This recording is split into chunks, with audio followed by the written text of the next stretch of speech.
자, 오늘은 교회를 좀 배우도록 하죠. 같이 한번 읽어보겠습니다. 시작. 교회가 무엇인지 모를 때 신앙생활을 자기의 기준이나 세상 기준에 맞춰 하게 됩니다. 배고픈 자들이 교회의 직분자나 지도자가 된다면 교회가 자기 만족을 수호하는 공동체로 전락하여 세상에서 뜻의 역할을 감당할 수 없습니다. 생각보다 많은 사람들이 교회가 무엇인지 모르고 그리스도인에게 가장 부족된 것은 내가 교회에 무엇을 하는 것이 아니고 내가 교회의 지체를 듣는 것이다.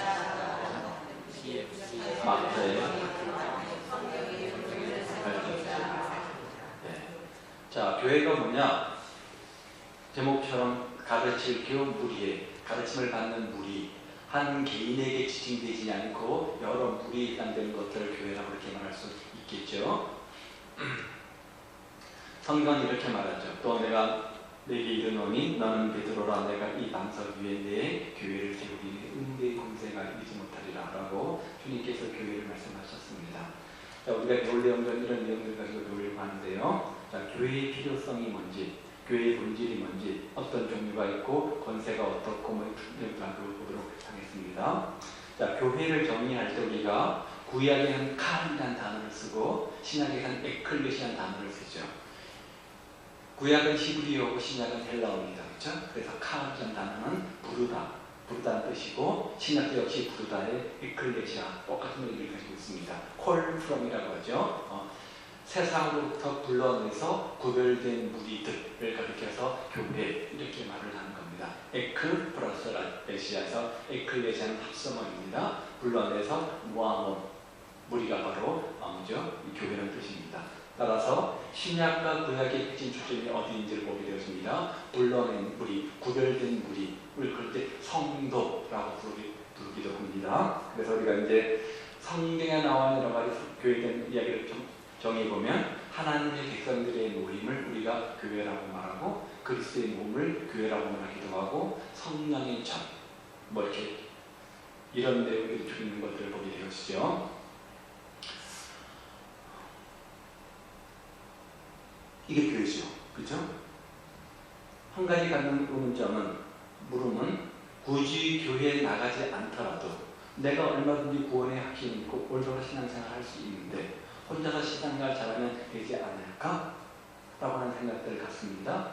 굳이 매 주일마다 나와서 뭐 예배 드리고 할 거 뭐 있나? 내가 집에서 성경 말씀 읽고 기도하고 찬송하면 되지? 그렇죠? 이런 걸 가지고 함석헌 씨가 주장한 무교회주의라고 하죠. 그렇죠? 자, 교회는 우리가 교회라는 뜻을 보듯이 무리 해자인 것들을 보듯이 함께 모인 어떤 집단인 것들을 보게 되는 것입니다. 자, 왜 교회가 필요할까? 교회가 어떻게 시작되었을까? 라는 것들을 생각해보면 이 질문에 대한 대답이 된다고 생각을 합니다. 자, 칼빈이 이런 말을 했는데요. 쭉쭉쭉 읽어보시니까 믿음을 통해서 넘어가고요. 빨간 글씨 보세요. 하나님께서는 그의 자녀들을 교회의 품속으로 모으셔서 교회의 도움과 사역을 통하여 그들을 가르칠 뿐만 아니라 어머니와 같은 보살핌을 통하여 인도하시기를 기뻐하신다. 그러면서 교회를 어머니에 비유한 겁니다. 어머니에 비유한 겁니다. 다시 태어나서 태어났는데 뭐 이제 엄마 교회에 뭘 필요 있냐? 라고 묻는 것하고 내가 예수 믿는데 굳이 교회 다닐 필요가 있느냐 묻는 것하고 똑같은 물음이라는 거죠. 교회가 또한 그의 어머니가 되도록 하셨다. 자라는 동안 어머니의 품이 절대적인 것처럼 우리가 신앙, 성수, 신앙을 생각하는 데 있어서 교회의 품은 절대적이라는 것이죠. 좀 갈릴리 이런 말을 했어요. 자, 에베소 4장은 이렇게 말하죠. 한번 읽어봅니다. 시작.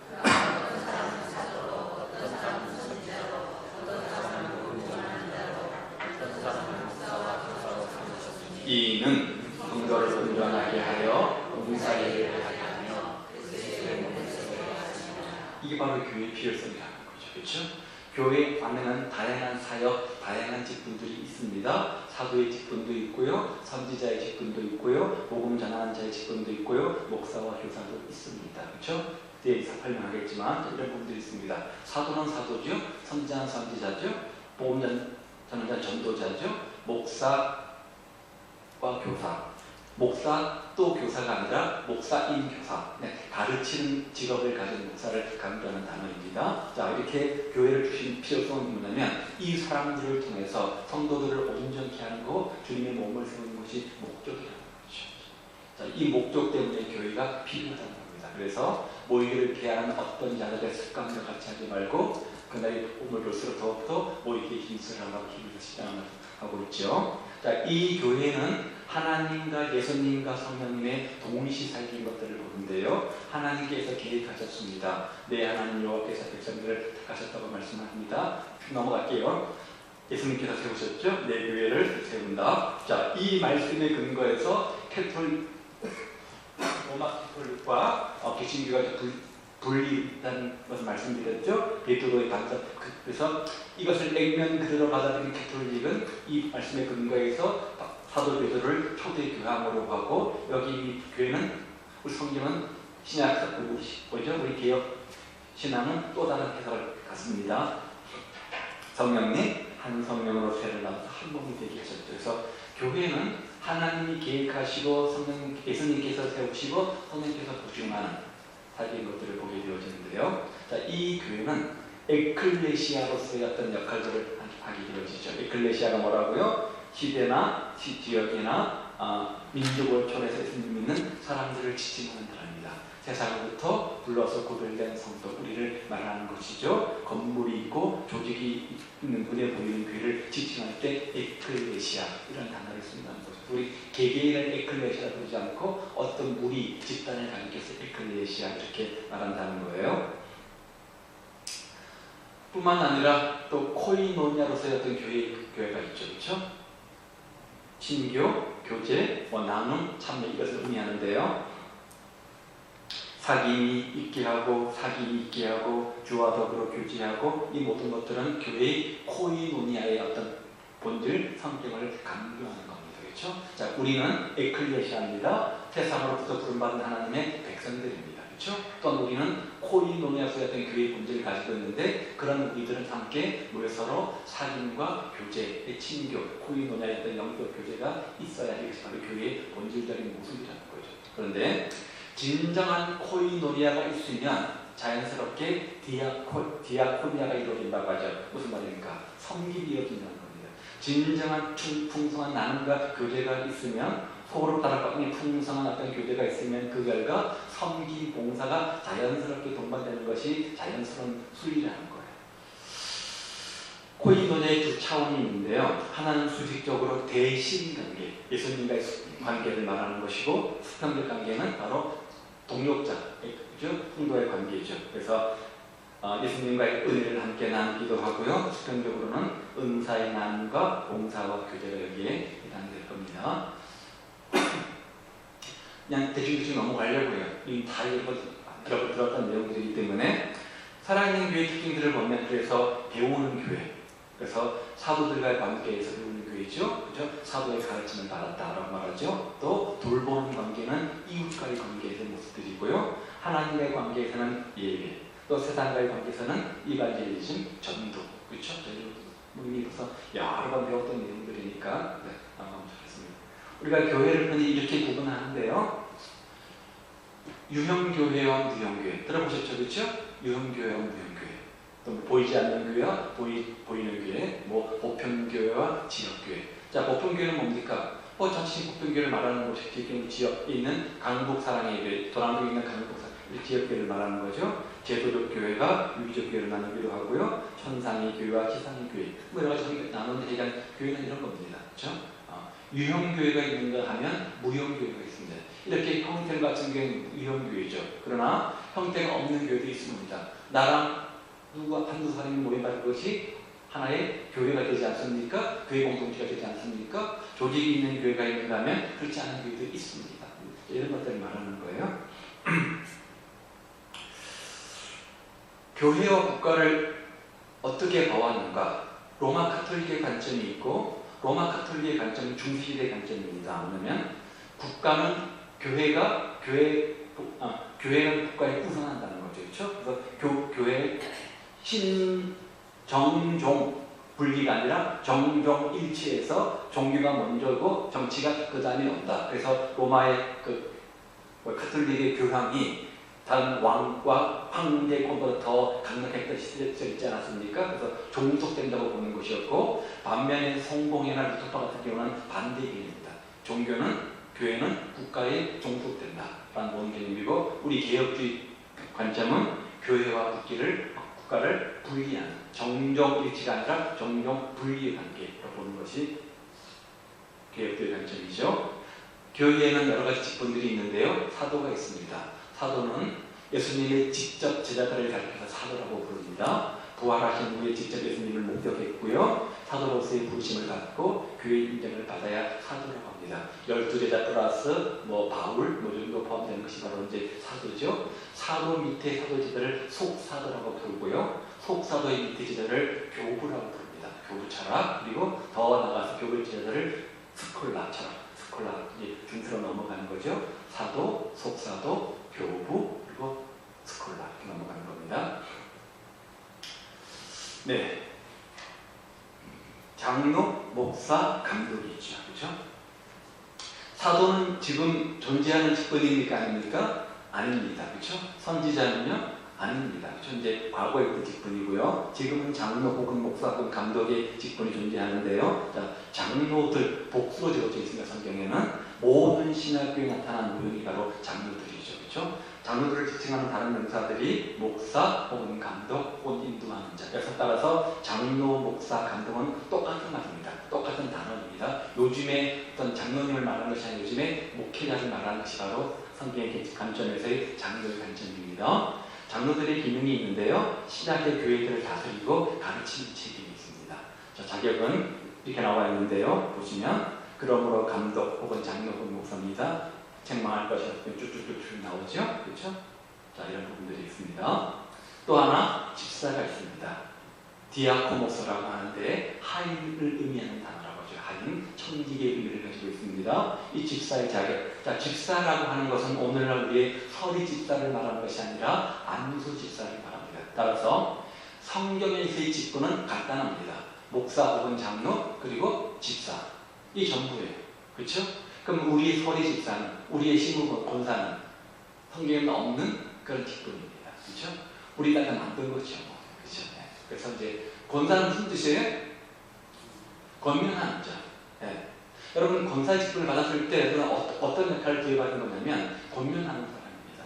여러분이 신앙의 멘토가 돼서 멘토님을 잘하는 것, 신앙의 선배가 되어서 좋은 신앙의 본을 보이는 것, 또 후배들에게 좋은 믿음의 권면과 덕을 끼치는 겁니다. 예를 들어서 여러분들의 논노트에 볼 때 믿지 못한 사람이 있으면 이렇게 만나서 상담하고 격려하고 위로하고 때로는 훈계와 권면을 하는 게 바로 권사의 역할입니다.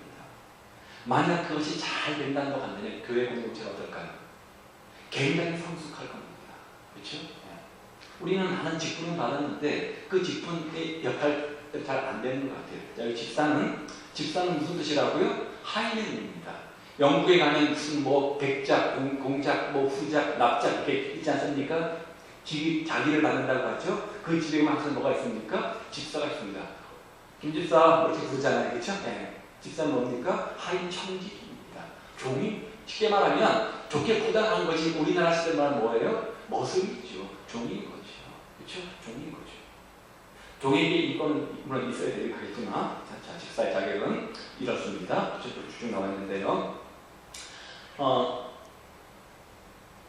편의상 이제 우리가 여러 가지 한국은 체면 문화 이런 거다 보니까 거기다가 이제 권사라는 직분을 더했고 또 서리스라는 직분을 더했고 또 어떨 때는 권찰이라는 것도 있지 않습니까? 여러 가지 직분들을 더했지만 성경적 개념은 그렇습니다. 집사, 안수 집사를 의미하는 집사, 그리고 목사를 의미하는 장로 혹은 감독 이렇게 이제 구분되어 있는 것들을 보게 되어집니다. 이것 말고는 없어요. 그렇죠?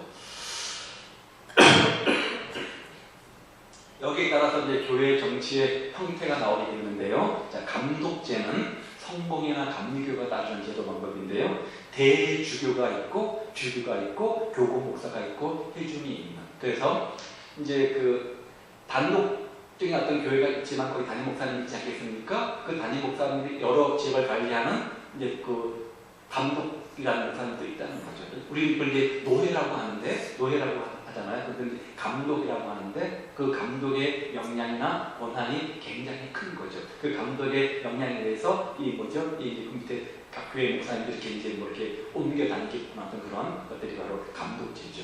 그리고 장로 정치가 있습니다. 총회가 있고요, 노회가 있고, 당회가 있고, 회중이 있고. 감독은 한 사람의 주제에 맞춰져 있다고 한다면 장로는 뭐냐면 하나의 그룹이 있는 거죠. 그래서 회중이 있고, 당회라고 하는 하나의 그룹이 있고, 그리고 노회가 있고, 두 뭐죠? 이 총회가 있고, 그렇죠? 그룹이 있다는 겁니다. 그래서 이런 우스갯소리를 많이 있죠. 목사를 하려면 감리교회 목사를 해야 되고, 장로를 하려면 장로를 해야 된다. 그렇죠? 이 말은 뭡니까? 고난이 어디에 더 치중되어 있는가를 보여주는 거죠. 이제 장로교는 당의 중심의 어떤 회 중심의 어떤 정치이다 보니까 거기 소속된 장로님들, 당의 소속들은 다른 이제 어떤 파워나 권세를 갖는다는 것이고, 감리교의 감독제는 그 감독 목사님에게 파워가 있다 보니까 그분의 영향력이 크다는 것을 단순적으로 보여주는 겁니다. 회중교회가 있습니다. 침례교회가 여기 담겨지는데요. 1인 장로대대, 담임 목사 한 명을 세우고 거기에 이제 우리 비전대처럼 운영 이사회를 세워서 순전한 민주주의 형태로 가는 것이 바로 통치제도 없이 가는 것이 바로 회중교회의 특징입니다. 작은 교회에서는 이 제도가 바람직하다고 생각이 들고요. 좀 더 커지게 되어지면 우리 장로교처럼 교인의 대표인 장로들을 들어서 함께 담임 목사와 함께 개인적에 관리하는 것들이 바람직한 제도이겠죠. 그렇죠? 그래서 사람에게 초점이 있다. 감독처럼 한 사람에게 초점이 있으면 그 다음에 여러 가지 생기는 문제들이 있다고 생각이 들어요.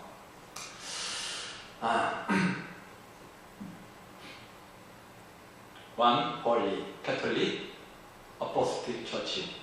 무슨 뜻이에요? 교회는 하나고 거룩하고 카톨릭 보편적이고 또 사도적이다. 이 바로 이게 초대교회 주장했던 교회 속성 4가지입니다. 무슨 말이냐면 교회는 사도성이라는 거죠. 사도성을 가져야 된다는 거죠. 사도성이란 사도들이 전한 복음의 터 위에서 교회가 세워졌다는 것을 의미합니다. 사도의 가르침을 그대로 잘 계승해서 그들의 가르침에 입각해서 그들의 신앙의 신조를 그대로 답습해서 배워서 하는 공동체가 교회라는 거죠. 그렇죠? 교회라는 거죠. 그럼 그 사도들의 가르침의 근원은 또 어디서 나올까요? 예수님에게서 나오는 거죠. 사도가 누굽니까? 예수님의 제자들 아닙니까? 그들은 어떤 권세, 어떤 교훈을 가지고 어떤 것을 가지고 교훈하고 가르칠까요? 자신들이 예수님에게 직접 배운 가르침을 가지고 또 가르치잖아요. 따라서 사도성을 인정한다는 것은 예수님의 가르침을 그대로 인정한다는 것과 똑같은 겁니다. 또요, 유니티, 통일성이란 교회는 지역마다 문화권마다 다양한 모습을 가질 수 있지만 근본적으로 예수님의 한 몸의 지체로서 통일성을 가지고 있음을 얘기한다는 거죠.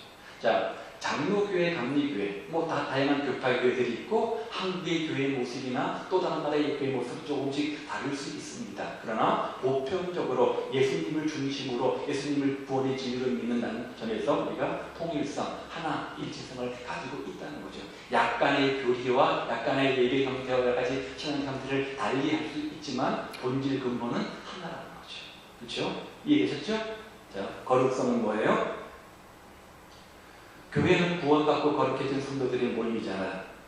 그렇죠? 그들이 모인 교회는 교회 공동체이죠. 물론 여전히 죄인들의 모임이지만 신분상으로 우리는 성화되어졌기 때문에 하나님 보실 때 이 교회는 거룩한 곳이다, 거룩한 곳이다 이렇게 이제 본다는 거죠. 거룩성을 강조하는 겁니다. 그리고 우리가 이곳을 성전이라고 부르는 의미도 여기에 있는 것이고 각 예수님은 각 개개인을 성도라고 부르는 의미도 똑같은 의미입니다. 신분상의 변화인 거죠. 그렇죠? 예수님은 우리를 보실 때 거룩한 신부로 보시고 거룩한 성령의 전으로 보신다는 거잖아요. 그렇죠? 보편성은 모든 교회가 공동으로 합의할 수 있는 보편적인 진리 또는 복음의 교회, 이 중요한 부분들이에요. 이 중요한 부분들이죠. 우리가 이제 이단이라고 말할 때 이 보편성에 근거하는 어떤 사람이 혼자 독특한 주장을 하는 것, 이것은 보편성의 원칙에 입각해 볼 때 어긋나는 거죠. 그렇죠? 어떤 주장이 전체 교파를 떠나서 전체 각교 감리교는 감리교, 장로교는 장로교, 순복음 순교 모든 교단에서 볼 때 보편적으로 인정이 돼야 되는 수용이 돼야 되는 부분들 이해하는 것이 진리가 되고 받아들여야 되는 주장이 되는 거지. 그렇지 않으면 이것은 보편생 원리에 입각해서 아니라는 거죠.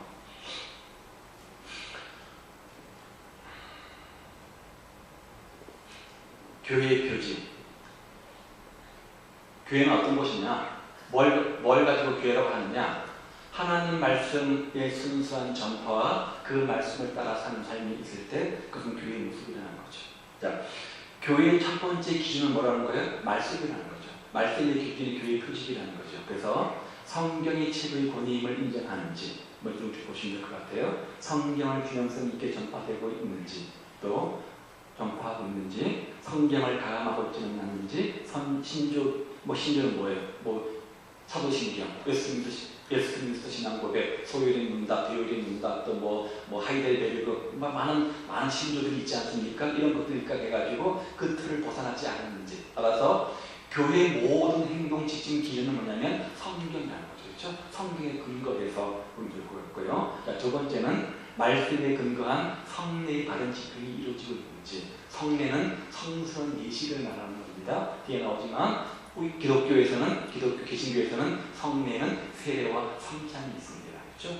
세례와 성찬이 말씀에 근거해서 올바로 잘 집행되고 있는지를 볼 때 그것 가지고 바른 교회다 한 표식 근거가 된다는 거예요. 또 권징의 신실한 예. 자, 말씀이 잘 전파되고 있으면 그것은 올바른 교회의 표식이죠. 또 성례, 성찬과 세례가 말씀에 근거해 잘 이루어지는 올바른 교회의 근거가 되는 거죠. 세 번째는 뭐라고요? 권징입니다. 권징이 신실하게 이행되어가고 있는지를 보면 그 교회가 바른 교회인지 아닌지를 구별할 수 있다는 거죠. 권징이 왜 필요하냐면 거룩성을 유지하기 위해서 그렇습니다. 순결성을 유지하기 위해서는 반드시 필요한 겁니다. 좋은 게 좋은 거라고 자꾸만 타협하다 보면 뭐가 됩니까? 동화가 되어지면 정체성을 상실하게 되어지죠. 그렇죠? 정체성을 상실하게 되어집니다. 한국 교회가 이것이 약해지면서 배금주의, 물질사상주의가 들어오면서 또 성장, 지상주의가 들어오면서 정말 세상과 타락해서 세상에 집단거리가 되어지지 않았습니까? 많은 분들이 지적하기를 한국교회 문제는 이 권징이 사라진 것이라고 이야기를 합니다. 자, 권징은 성경의 기준에 의해서 시행되어야 되겠죠. 그렇죠? 개인 감정 따라서가 아니라 어떤 근거는 성경에 근거한 겁니다. 권징은 해결을 목적으로 시행되어야 되는 겁니다. 그렇죠? 해결을 목적으로 하는 겁니다. 그러니까 권징이라고 하는 것은 그 사람을 이제 징계하는 것은 다른 여러 가지 목적이 있겠지만 가장 중요한 것은 뭐냐면 해결하도록 하기 돕는 하나의 방법이라는 거죠. 그렇죠? 권징은 적절한 절차대로 시행이 되어야 됩니다. 훈계도 있겠고요, 권면도 있겠고요, 아니면 더 이제 이렇게 더 강한 어떤 권징도 있지 않겠습니까? 이제 절차에 맞게 필요할 것 같고요. 교회의 권세는 영적입니다. 또 봉사적 권세를 갖는 거죠. 자, 봉사적 권세라고 하는 것은 내가 너희를 섬기러 왔다. 섬기는 자가 큰 자이다. 이런 예수님의 말씀처럼 교회의 참된 권세는 섬김에서부터 출발하는 거죠. 섬김에서부터. 그렇죠? 맨 윗자리에서 머리가 되어서 다스리고 명령하고 지시하는 것이 진정한 권세가 아니라 낮아져서 다른 지체를 섬기는 이 봉사하는 것이 바로 진정한 교회의 본질적 권세임을 이야기해 주고 있는 겁니다. 자, 권세의 세 종류가 있는데요. 하나는 교훈권입니다. 또 하나는 지휘권입니다. 또 하나는 사랑으로 섬기는 권세입니다. 이것을 예수님은 선지자적 사명과 왕적 사명과 제사장 사명 세 가지로 말씀하셨습니다. 주는 그리스도시요 살아계신 하나님의 아들이다 라고 할 때 네가 무슨 권세를 하느냐? 예수님께서 그리스도시잖아요. 이 세 가지 권세를 가지셨다는 거예요. 그 세 가지 권세를 예수님께서 누구에게 위임하셨습니까? 교회, 제자들에게 위임하시고 가셨습니다. 따라서 교회는 이 세 가지 영적 권세를 가지고 모인 공동체가 바로 교회라는 거죠. 교훈권은 교리권, 가르치는 권세를 말하죠. 예수님의 선지자적 사역의 반영이라고 할 수 있겠죠. 지휘권도 있습니다. 예수님의 왕직 사역을 이겨내는 것이고요. 섬김의 권세는 제사장직 사역을 반영하는 것입니다. 권세라고 해서 무조건 놓고 억누르고 지시하고 억압하고 명령하는 그런 것이 아니라 가르치는 것과 또 치리한다는 그런 의미잖아요. 그렇죠? 그래서 잘했을 때는 격려 칭찬하지만 잘못했을 때는 훈계하고 권면하고 책망하는 게 바로 치리한다는 것이죠. 딴 가지가 뭐냐면 사랑과 섬기는 이 세 가지가 동시에 이루어질 때 바른 교회의 권세가 이루어진다고 할 수 있습니다. 따라서 성경이 말하는 교회는 사람들을 말합니다. 그렇죠? 강북 사랑의 교회라고 말할 때 강북 사랑의 교회가 의미하는 것은 이 교회 건물을 말하는 것이 아니라 바로 여러분들을 말하는 겁니다. 그렇죠? 이것을 사도 바울은 분명히 이야기하고 있는데 디모데후서 1장 2절에 이렇게 말씀이 나와 있는데요. 성경이 말하는 교회는 어떤 제도나 어떤 조직이나 어떤 건물에 초점이 있는 것이 아니라 사람에게 초점이 있는 것을 분명히 봅니다. 그렇죠? 사람에게 있습니다. 사람에게. 자, 이것을 우리는 성전이라고 부릅니다. 왜 이것이 성전입니까? 거룩한 백성인, 거룩한 성전 우리가 모여있는 곳이기 때문에 이것은 바로 성전입니다. 교회는 모든 물건을 성물이라고 합니다. 왜 성물? 거룩한 물건입니까? 이게 거룩합니까? 이 컵이 거룩합니까? 아닙니다. 거룩한 우리가 만지는 물건이기 때문에, 쓰는 물건이기 때문에 성물인 겁니다. 그러면 우리 교회가, 이 강북 사랑교회가 이곳에서 다른 곳으로 이사를 했습니다. 그렇죠? 그러면 뭐예요? 성전 어떻게 되는 거예요? 초점은 이런 건물에 있지 않습니다. 이건 뭡니까? 이 건물은 뭐예요? 강북 사랑교회 교회가 아니라 뭡니까? 그 성도들이 모여서 드리는 하나의 예배당, 교회당인 거죠. 그렇죠? 교회당인 것이. 이 교회당, 예배당의 의미 있는 것은 이 예배당 자체가 의미 있는 것이 아니라 우리가 의미 있기 때문에 이것이 거룩한 것입니다. 사람의 초점이 있는 것을 보게 되어지고요. 교회는 연합된 유기체죠. 그렇죠? 교회, 가르칠 교, 무리회. 예수님의 가르침을 받는 무리들이 바로 교회 뜻이잖아요. 그래서 연합, 유기적인 것들을 보게 되어지고 교회는 세상의 분명을 받은 공동체죠. 부름받은 하나님의 백성, 에클레시아죠. 또 우리가 또 코인을 통해서 세상으로 보냄받은 예수님의 제자가 바로 교회, 성경이 말하는 교회죠. 그래서 부름받은 교회의 지체임을 자각하고 거룩하고 건강한 교회를 만들기 힘쓰고요. 교회의 본질을 잘 회복한 우리가 되었으면 좋겠습니다. 자, 잠깐 복습하고 넘어가도록 할게요. 교회는 하나님의 백성들의 모임이라고 하고요. 혹은 주님의 몸이라고 하기도 하고 성령의 전. 너희는 하나님의 전것을 알지 못하느냐. 고전 6장 19절. 그렇죠? 세상으로 받은 예수님의 제자들의 모임을 우리가 교회라 이렇게 말한다고 설명했습니다. 이 교회의 네 가지 속성은요. 통일성, 보편성, 거룩성, 사도성을 갖게 되었습니다. 교회가 올바른 교회인지 표식은 말씀이 바로 선포되어져 가고 있는가 라고 하는 것을 보면 되겠고요. 성례전이 바로 시행되고 있는가, 권징이 실시되고 있는가, 이 세 가지를 보면 그 교회가 건강한 교회, 바른 교회인지를 알 수 있는 지침이 된다는 것, 표식이 된다는 거죠. 자, 이 뒷부분을 하려고요. 그런 교회가 갖는 사명이 있습니다. 자, 그런 교회는 오늘 이 시대에 왜 존재하는가, 무엇을 위해서 존재하는가, 그런 교회의 존재적 사명의 존재, 역할이 뭐냐, 이게 중요한 건 아니겠습니까? 이런 거 배우면 뭐 하겠어요? 그렇죠? 자, 중요한 건 이 뒷부분인 것 같아요. 예수님은 살아계실 때 우리에게 크게 두 가지의 말씀을 주셨습니다. 하나는 대사명을 주셨고요. 하나는 대계명을 주셨습니다. 대계명이 뭐죠? 하나는 하나님 사랑, 또 하나는 이웃 사랑. 그것을 나중에 요한복음 10분에서는 서로 사랑하라 이렇게 하나로 모아놓으셨고요. 그렇죠? 하나님 사랑과 이웃 사랑이 가장 큰 두 계명이다. 구약의 모든 핵심 내용들을 딱 핵심 요약해서 딱 간단 결론하게 하나님 사랑, 이웃 사랑 이렇게 결론 맺어 주신 겁니다. 그렇죠? 이것이 바로 대계명입니다. 이 대계명을 통해서 오늘 우리 교회 우리가 무엇을 해야 되는지 우리가 이제 유추해서 정해 볼 것들이 있고요. 또 한 가지는 대사명이 있습니다. 제자 삼아서 세례를 베풀고 모든 것을 가르쳐 지키게 할지어라. 볼지어다 내가 세상 끝날까지 너희와 항상 함께 있으리라. 이거 이제 지상명령이라고 하는데요. 땅지에서 가장 큰 명령, 더 그레이트 커미션이라고 하죠. 가장 큰 명령. 소위 말하는 유언, 마지막 지상 과업이라고 할 수 있는데 역시 이 대사명도 우리가 이 땅에 존재하는 분명한 목적이 무엇인지를 보여주는 겁니다. 따라서 대사명과 대계명을 요약해보게 되어지면 교회의 본질, 역할이 무엇인지 우리가 뽑아낼 수가 있게 되어지죠. 보십시오. 그래서 대계명과 대사명을 통해 본 교회의 목적. 자, 흔히 우리가 5가지 꼽습니다. 이것을 많이 본 거 아니에요? 저 목사님은 맨날 입만 열면 저 얘기하더라. 그렇죠? 그동안 제가 어디에서 이 본문을, 이 내용들을 추시해서 설명했습니까? 사도행전 2장에 초대교회 예루살렘 교회에서 이것들을 끄집어냈죠. 그렇죠? 근데 대사명과 대계명을 보아도 역시 동일하게 이것들을 끄집어낼 수 있는 것들을 봅니다. 마음을 다하여 하나님 사랑하라. 뭐예요? 예배죠. 이웃을 내 몸같이 사랑하라. 사역, 전도, 교제, 훈련. 5가지 요소를 끄집어내는 것들을 봅니다. 제가 끄집어낸 게 아니라 이것만 공부하는 신학자들 다 연구해서 끄집어내놓은 겁니다. 그렇죠? 초대교회 예루살렘 교회의 특징을 보았던 이 5가지가 핵심으로 나왔고요. 대계명과 대사명을 요약해서 끄집어내니까 이 5가지가 나오는 거예요. 그러면 교회의 본질 역할이 뭔지, 사명의 역할이 뭔지 분명해지는 거죠.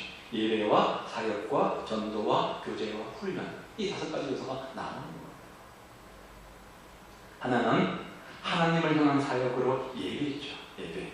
그의 영광의 찬송이 되게 하려 하시니라. 하나님을 높이고 경배하는 것이 예배입니다. 자, 예배가 무슨 뜻입니까? 예를 갖추어서 경배한다. 한문을 풀면 그런 뜻이죠. 그렇죠? 예의의 자, 경배할 자. 예를 갖추어서 경배하는 것. 영어로는 worship이라고 하는데요. 최고의 존재에게 최상의 가치를 돌려드리는 것. 바로 이것이 예의의 본질적 의미입니다. 최고로 높은 하나님께 최고로 가장 모든 것들을 다 드리는 것. 바로 이것이 예배의 의미입니다. 그래서 참된 예배란 뭐 이런 것들이 있겠죠. 성경적 예배를 보면 하나님에 대한 우리의 반응 자체가 예배이고요. 회중 예배를 볼 때는 함께 드리는 예배의 의미가 있고, 영적 예배는 하나님의 임재를 경험하며 우리 몸을 도적으로는 거룩한 상제하러 드리는 것. 하나님의 영이시니 신령과 진정으로 예배할지라. 영적 예배의 의미죠. 또 너희 몸을 하나님 기뻐하시는 거룩한 상제하러 드리라. 이게 너희들을 예배이라. 이것은 바로 도덕적 예배에 해당되는 겁니다. 그렇죠? 모여서 회중적으로 함께 드리는 이 공예배뿐만 아니라 일상의 삶 속에서 날마다 하나님의 영적 임재를 경험하는 삶, 우리 몸과 마음을 하나님께 드리는 삶, 이것도 넓은 의미로 뭐라는 거예요? 예배라는 거죠. 그렇죠? 그렇죠? 예배라는 거죠. 예배라는 거죠. 성도들 향한 사역에서는 양육, 여기에는 훈련과 사역과 교제가 포함이 되어집니다. 자, 이런 것들이 있겠고요. 또 각 사람을 가르치는 것, 온전하게 해서 봉사하는 것들, 그리고요. 그래서 우리가 하는 것들은 이런 프로그램들이 있습니다. 새가족 모임이 있고요. 양육 프로그램이 있습니다. 이것들은 뭡니까? 다 성도들을 양육하고 훈련시키고 교육시키는 목적이 있는 거죠. 주일 오후에 이 시간에 하는 것이 바로 양육 프로그램들입니다. 은사개발 세미나 했습니다. 큐티 세미나 했습니다. 친구의 파노라마 했습니다. 성경대학도 했습니다. 교리대학 지금 하고 있습니다. 이 밖에도 지난 8년 동안 참 많이 했어요. 그렇죠? 이제 할 게 없어요. 끝나면 뭐 하죠? 이제? 뭐 할까요? 네? 고민돼야 돼요. 이제 제가 바닥에 났습니다. 그 다음에 우리가 그 중에서 잘 교육받는 사람들 끄집어내서 훈련시키는 제자 훈련이 있습니다. 그렇죠? 제자 훈련과 사회 훈련이 있습니다. 제자 훈련 1년, 사회 훈련 1년. 그렇죠? 여러분 중에 어떤 분들은 이미 제자 훈련과 사회 훈련들을 받으신 분들이 계십니다. 그렇죠? 지금의 순장님들은 제자 훈련 1년, 사회 훈련을 다 받으신 분들입니다. 자, 양육은 3가지의 의미를 포함하는 단어입니다. 양육이라는 말이 있고, 교육이라는 말이 있고, 훈련이라는 말이 있습니다. 양육과 교육과 훈련을 포함한 단어를 양육으로 정의를 하겠습니다. 자, 그 양육에는 3가지가 있다고 했죠? 양육이 있습니다. 양육은 언제 필요한 거냐면, 금방 아기가 태어나면 그 아이에게 필요한 것은 훈련과 교육이 아니라 돌보는 양육이 필요합니다. 그렇죠? 돌보는 양육이 필요합니다. 우리에게는 새가족 모임이나 다락방 모임이 여기에 해당되는 겁니다. 그 아이가 자라면서 전인적으로 성장하기 위해서 필요한 것이 뭡니까? 교육을 받습니다. 교육을 받습니다. 오늘 이 5예배 이런 모임들이 바로 여기 해당되는 겁니다. 그렇죠? 그렇게 교육을 받다가 일정 시간 지나면 한 분야의 전문가가 되기 위해서 한 분야를 집중하는 전문성을 갖지 않습니까? 그것을 훈련이라고 말합니다. 훈련이라고 말합니다. 그렇죠? 제자훈련과 사회훈련, 전도폭발훈련이 여기에 해당되는 겁니다. 그렇죠? 자, 제대로 된 훈련이 이루어지려면 바른 양육과 교육이 전제되어야 됩니다. 이것이 전제되지 않고 훈련이 이루어지면 문제가 돼요. 인격의 미성숙과 훈련의 미성숙으로 해서 반드시 문제가 생깁니다. 그래서 성인 아이의 특징들이 그 가운데 나타나게 되어지죠. 그렇죠? 어떤 과정을 마치고 이수하는 것이 중요한 게 아니잖아요. 그렇죠? 우리 모든 양육과 훈련은 초점이 어떤 것을 지식적으로 배우는 데 있지 않습니다. 항상 이 모든 것들을 우리가 소그룹으로 하는 이유는 뭡니까? 나눔과 적용을 강조하기 위한 것입니다. 어떤 지식을 배우는 게 초점이 있는 것이 아니라 새로운 배운 지식들을 어떻게 삶 속에 적용해서 성장에 가는가, 작은 예수가 되어져 가는가, 여기에 초점이 있습니다. 따라서 제자훈련과 사회훈련의 핵심은 뭐냐면 숙제, 실천 과정입니다. 성경 구절을 두 개 외우고 어떤 말을 배우는 것이 중요한 것이 아니라 배웠던 내용들을 적용함에 있어서 실천 과정을 있지 않습니까? 그것들을 실천하면서 내 것으로 삼는 것이 바로 핵심 포인트가 있습니다. 자, 이런 것들을 하게 되어지는데요. 저의 요즘 깊어지는 고민이 이겁니다. 저는 훈련 사역자고 소그룹을 강조하는 사역자인데 이걸 작년 올해 이해도 못하고 있는데 참 마음이 속상해요. 계속 이것들을 지속해 나가야 되는데 잘 되지 않아서 좀 안타까운 데 있습니다. 세상을 향한 사역들은 전도와 구제가 여기에 있는 것이죠. 그렇죠? 예배는 하나님과의 관계, 또 전도와 구제는 세상을 향하는 것, 그리고 그 안에서는 양육과 교제를 여기에 포함하는 겁니다. 그것을 가지고 우리가 공동체를 이렇게 만들어서 부르고 고백하는 겁니다. 불러보죠. 시작. 우리는 세상으로부터 부름받은 하나님의 백성입니다. 또한 세상으로 부름받은 그리스도의 제자입니다. 하나님을 기쁘게 찬양하는 예배가 나왔어요. 이웃을 열심히 구원하는 복음의 증인 전도가 나왔어요. 한 몸 되는 기대를 나누는 교회가 나왔습니다. 아낌없이 사람을 실천하고 사역 행사가 나왔습니다. 배우는 훈련 배움이 나왔죠. 이 다섯 가지. 그래야 우리 모두 하나님을 영화롭게 하는 성령 충만한 생명의 공동체가 됩시다. 이 공동체 고백에는 우리 강북사랑교회가 어떤 교회의 본질을 추구하는지 잘 나타내준다는 면에서 충분히 의미가 있다고 생각이 듭니다. 이것을 가지고 교회론이라고 불러도 되고요. 철학이라고 상관은 없습니다. 자, 교회론이 됐든 철학이 됐든 간에, 그렇죠? 굉장히 중요한 겁니다. 어떤 목회자가 한 교회를 다니면서 목회를 할 때, 나는 이러한 어떤 그림들을 가지고 이런 계획들을 가지고 이렇게 내가 운영하려다. 이게 바로 교회론, 목회 철학인 것이죠. 그렇죠? 어떤 사람이 어떤 부서나 어떤 조직의 장이 되면 나름대로 어떻게 이끌 것인지 기도하고 고민하며 방법들을 찾지 않습니까? 나는 이런 쪽에 초점을 두겠다. 나는 이렇게 생각한다. 교회란 뭔가 각 사람마다 그리는 그림이 다릅니다. 보는 관점이 다릅니다. 그 관점에 따라서 자기는 그 교회 이상을 그려가지 않겠습니까? 제가 그리는 교회는 이런 거라는 거죠. 교회는 이런 거라는 거죠. 그래서 교회는 이렇게 돼야지 건강한 교회라는 거죠. 그럼 당연히 여기에 포커스를 주고 초점을 두고 강조할 수밖에 없는 거죠. 어떤 분이 글을 보니까 그런 건강한 교회가 되기 위해서 성도들은 어떤 교회에 헌신을 해야 되느냐. 첫 번째는 예배에 헌신해야 된다. 6가지 헌신을 강조하면서 첫 번째는 예배의 헌신. 모든 공예배에 헌신해야 된다는 것. 두 번째는 소그룹 사역에 헌신해야 된다. 세 번째는 복음 전도에 헌신해야 된다. 네 번째는 사역, 봉사에 헌신해야 되고, 다섯 번째는 물질에 헌신해야 되고, 여섯 번째는 교회 비전에 헌신해야 된다.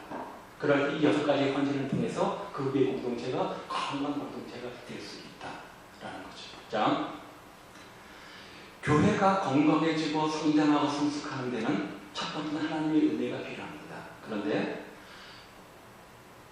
그것 빼고 목사 혼자 열심히 떠들고 혼자 해도 안 되더라.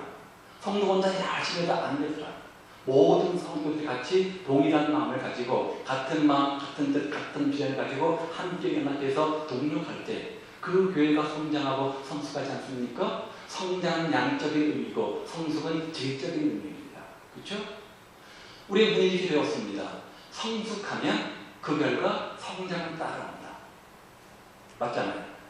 내 안에 질적인 성장, 성숙이 이루어지면 예수님과의 관계가 회복되고 신념이 회복되어지고 믿음이 성숙하면 그 결과 그런 나로 말미암아 교회는 성장하게 되어져 있습니다.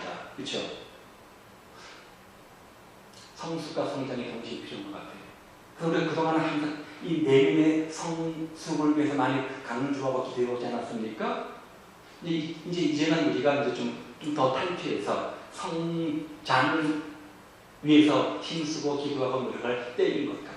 그 성숙과 성장이 동시에 이루어지도록 그러기 위해서 우리가 모두가 예배에 헌신해야 되고 소그룹에 헌신해야 되고 사역과 전도와 물질과 비전에 헌신해야 됩니다. 제가 연초가 되면 공동체 고백의 근간 설교에서 반복해서 제가 강조를 하고 이것들을 강조해서 설명합니다. 그래서 우리 모든 교회 성도들은 강북 사랑에도 어떤 교회냐는 질문을 받으면 우리 교회는 이런 교회다. 예수님의 복음을 터에 예배와 양육의 길의 이름을 세우고 전도의 지붕을 덮고 봉사의 대문을 만들고 교회청을 만들고 그래서 성령 충만한 생명의 공동체가 되는 것이다. 제가 늘 집으로 그려 설명했던 것처럼 그렇게 말할 수 있는 그런 성도들이 되었으면 좋겠어요. 그렇죠? 그럼 같이 비전이 공유되는 건 아닙니까? 그럼 같은 방향을 아는 거잖아요. 그렇죠? 같은 철학 목표를 아는 거잖아요. 그런 성도 같이 모여서 연합해서 동력자가 되어지면 성령 충만한 생명의 공동체를 이루어 갈 수 있는 겁니다. 날마다 그런 성령 충만한 생명의 공동체가 되기 위해서 교회 안에 은혜가 필요한데요. 개신교에서는 은혜의 수단을 세 가지로 말합니다. 두 가지만 말하는데 하나는 말씀, 또 한 가지는 성례, 또 한 가지는 기도입니다. 예수님은 우리가 은혜 받는 방법은 세 가지밖에 없다는 거예요. 말씀과 기도와 성례라는 거예요. 보세요. 자, 말씀 선포는 두 가지 목적을 가지고 있죠. 성도들을 세우고 성장시키기 위해서, 믿지 않는 사람들을 전도하기 위해서 말씀을 선포합니다. 디모데후서 3장 16절 그렇죠. 교훈과 책망과 바르게 함과 의로교육하기 유익한 있는 하나님의 사람으로 온전케 하며 모든 선한 일을 하기 위해 성경 주신 목적을 하나님의 사람을 온전케 하기 위해라고 말씀하셨고요. 또 에베소 말씀에 보면은 목회자를 주신 목적도 똑같습니다. 성경을 주신 목적하고 목회자를 교회 주신 목적하고 똑같습니다. 그 이유가 왜 그럴까요? 당연한 거예요. 목회자는 성도를 말씀으로 잘 양육해서 온전케 하며 성숙케 하는 대로 돕는 역할을 하는 것이 목회자 아닙니까? 무엇을 도구예요? 말씀을 도구로. 말씀을 도구로. 그래서 말씀 주신 목적하고 목회자 주신 목적이 똑같을 수밖에 없는 겁니다. 자신의 생각, 자신의 경험, 자신의 철학을 가지고 하는 것이 아니라 주신 말씀에 근거해서 그 말씀들을 통해서 성도들을 온전케 하는 것이 바로 목회자의 역할이에요. 말씀 선포의 역할인 거죠. 그렇죠? 성도들을 세우고 그래서 여러분들은 베레아 교인들처럼 정말 그런 거에서 날마다 말씀을 상고할 필요가 있고 그 배운 말씀들을 단순히 지식으로 들을 것이 아니라 삶 속에 실전 적용하는 것이 필요한 겁니다. 네, 다음 주에 하겠지만 똑같은 말씀이 선포되어도 어떤 사람에게는 길가같이 될 수가 있고 또 어떤 사람에게는 가시밭, 어떤 사람은 돌짝밭, 어떤 사람은 옥토밭이 될 수 있습니다. 뭐의 차이입니까? 선포되는 말씀의 문제가 아니라 말씀을 받는 각자의 마음밭의 문제인 거죠. 그렇지 않습니까? 선포되는 말씀 속에서는 정말 주옥 같은 지혜의 그 황금도 있고 돌도 있습니다. 걸러내고 다듬어서 내 것으로 소화하는 것은 누구의 역할입니까? 여러분 각 개인의 역할인 거죠. 성례, 세례와 성찬을 말하는데요. 성례의 정의는 이렇습니다. 한번 읽어보죠. 시작. 성례는 신이 주님께서 행하라고 명령하셨고 하나님의 말씀이 없으신 제가 없기 때문에 결코 말씀과 분리되는 법이 없으며 성례가 내적이고 영적인 의미의 내부적이고 가시적인 성례는 성스러운 예식을 말하는 거예요. 그렇죠? 자, 성례는 원래 라틴 말에서 세크라멘툼, 세크라멘토가 충성이잖아요. 자, 황제에게 로마 군인들이 충성을 맹세하는 의식에서 이 성례가 유래됐다고 합니다. 예수님에 대한 충성을 다짐하는 시간, 이 바로 성례의 의미죠. 거룩한 예식을 행하는 이유는 등에 대한 충성 다짐, 서약식이라는 거죠. 서약식이라는 거요. 개신교에서는 성례는 세례와 성찬이 있고요. 로마 가톨릭에서는 7가지 경진, 고해, 신분, 혼부, 종부, 세례 뭐 이렇게 있습니다. 있죠? 있습니다.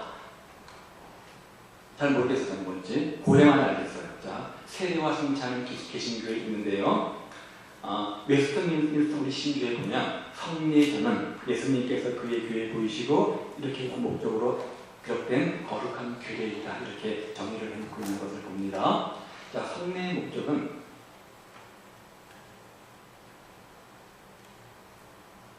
이런 목적을 가지고 있어요. 자, 이런 목적을 가지고 있어요. 넘어가죠. 두 가지가 뭐라 그랬죠? 세례 또한 성찬. 그렇죠? 세례란 이런 겁니다. 이런 겁니다. 읽으셨어요? 읽으셨어요? 세례 넘어가려고 해요. 많이 들었으니까. 원래 성경적 세례는 침례죠. 그렇죠? 침례인데 그것들을 이제 약식으로 물을 뿌리는 세례로 바꾸었습니다. 자, 성찬은 이런 의미가 있습니다. 이런 의미가 있습니다. 보시고요. 성찬. 자, 이거요. 보시고 땅.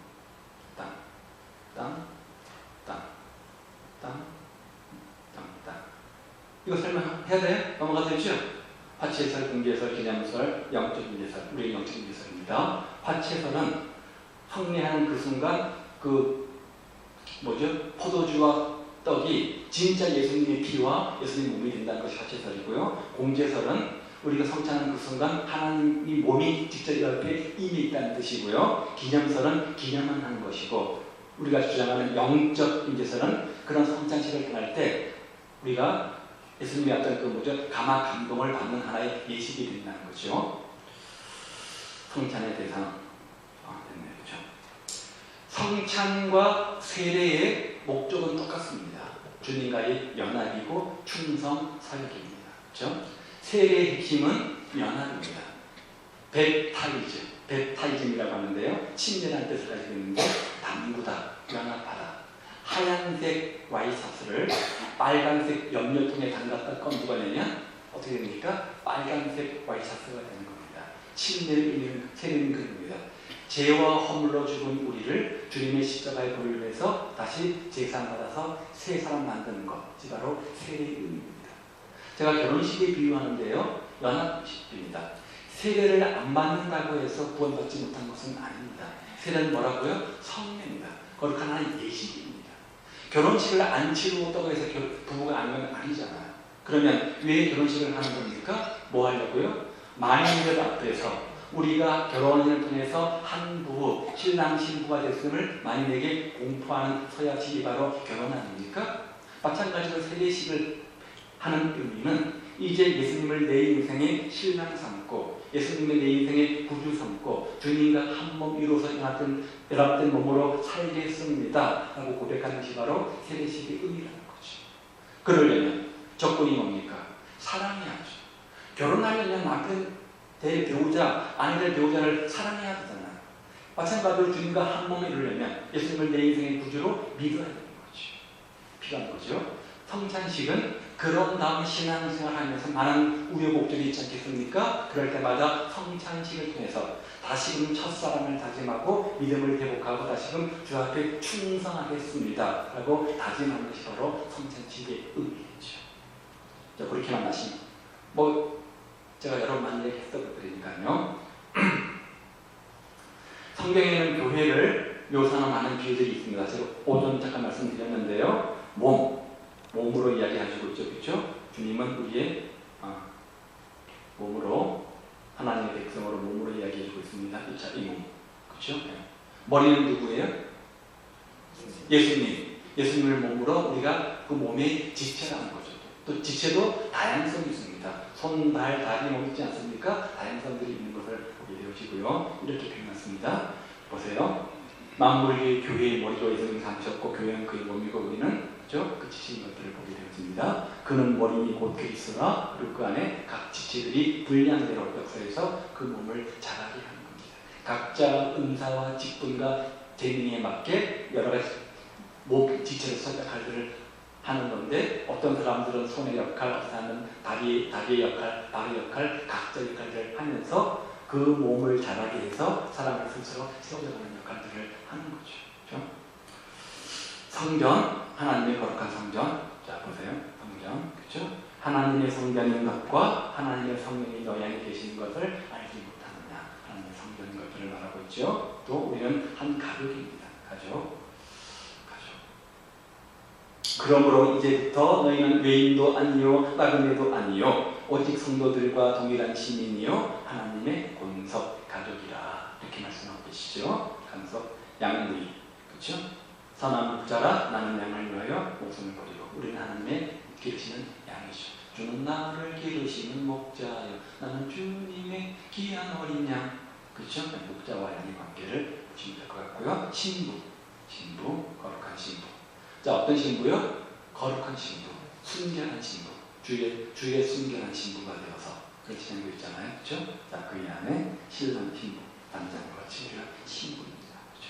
이런 우리의 어떤 교회의 비유를 들어보면 신부다, 성전이다, 양이다, 목자다 이렇게 보면 우리가 어떤 역할인 것들을 우리가 보게 되어지죠. 또 하나님의 분대로 묘사하기도 합니다. 분대, 그렇죠? 분대. 영적 전쟁에 부름받았는데 그 전쟁의 대장은 우리 편이라 예수님이시고 우리 적은 사탄 마귀이고 우리는 그 분대에 부름받은 군인들이라는 것이죠. 그렇죠? 군인들이라는 것이죠. 교회의 중심의 삶을 삽시다. 그렇죠?